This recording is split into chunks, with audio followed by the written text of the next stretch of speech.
নমস্কার বন্ধুরা, আবার আমরা চলে এসেছি আরেকটা রেসিপি নিয়ে। রেসিপিটা হলো একদম নতুনত্ব ইউনিক রেসিপি।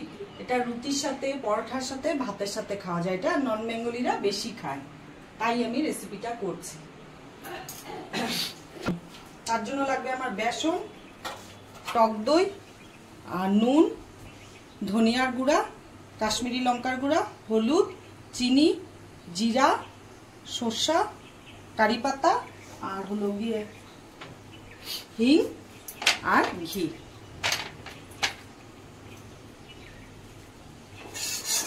দিদি, এবার বেসনটাকে আমি দিচ্ছি, তুমি পুরো ফেটাও। হ্যাঁ, বড়াটা যে ভাজবো, বেসনের বড়া হবে, সেটার জন্য 1 চিমটি নুন দিয়েছি, আর হলো গিয়ে বেসন আর জল, আর 1 চিমটি হলো গিয়ে বেকিং সোডা দিব। বেসনটা আমি ফাটিয়ে নিই, জল বেশি হয়ে গেছে।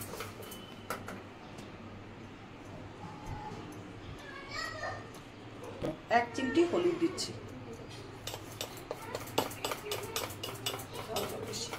কড়াইতে এখন তেল দিব।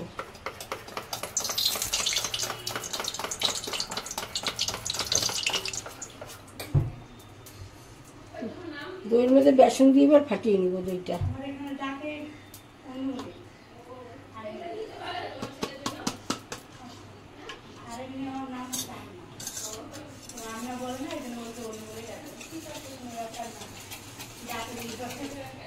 এটার মধ্যে নুন দিয়ে দিচ্ছি।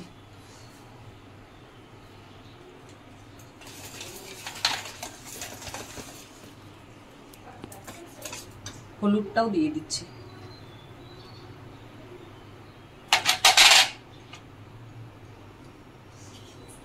কাশ্মীরি লঙ্কার গুঁড়া আর ধনে গুঁড়াটা দিয়ে দিচ্ছি।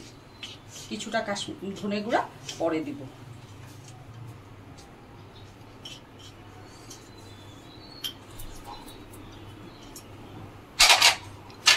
আর বাদ বাকি এই যে চিনিটা দিয়ে দিচ্ছি।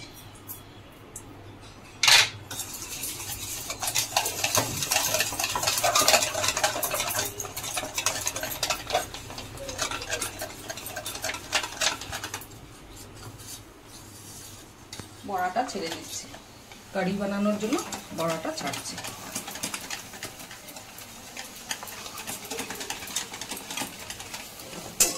হ্যাঁ, হয়ে গেছে। এবার কাটানো দুটো শুকনো লঙ্কা দিচ্ছি।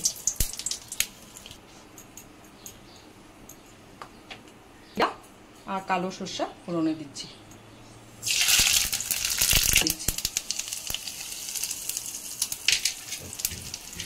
তারপর কারি পাতা দিচ্ছি। কারি পাতা আমি একটা ডাল দিয়েছি, এত বড় ডাল। এই যে এখন বেসন আর দইটা ফেটানো ছিল সবকিছু দিয়ে, ওটা এখন দিয়ে দিচ্ছি তেলে।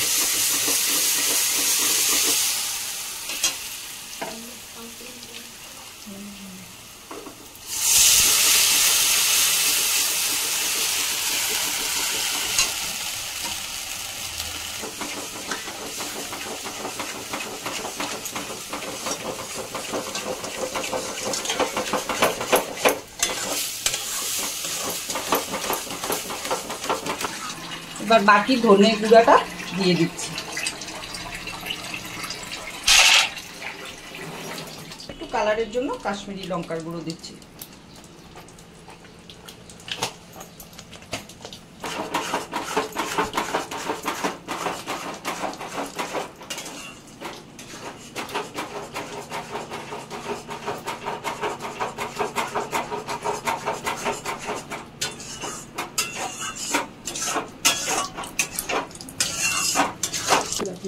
এখানে দিয়ে দাও না। এখন বড়াগুলো দিয়ে দিলাম।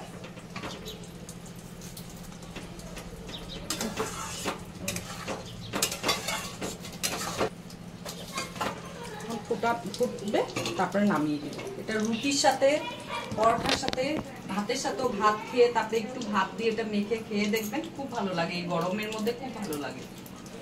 এটা এখন আমি ঘি অ্যাড করবো।